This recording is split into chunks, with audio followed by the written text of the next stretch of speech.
I think what I describe is probably for a business that's starting to figure out product market fit, right? And I think what you're describing is a little bit earlier stage BC where you're experimenting with different things. I think if that's your framework, I think that's fine. I think at that point, though, you're looking at what your cash burn is and what your runway is, right? I know that I have $1 million in the bank and I know that my monthly burn is $100,000.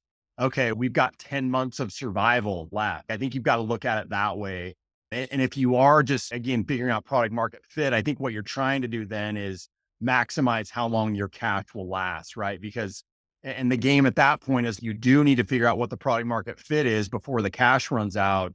Otherwise, you're going to be part of that stat that you described earlier at BC where you're out of business within X amount of time.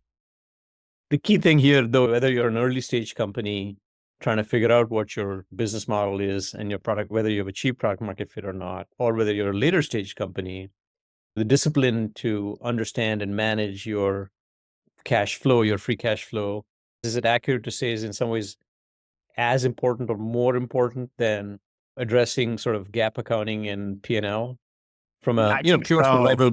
Yeah. Especially in that earlier stage, BC, like in that really early stage, I don't know that the gap accounting is as important.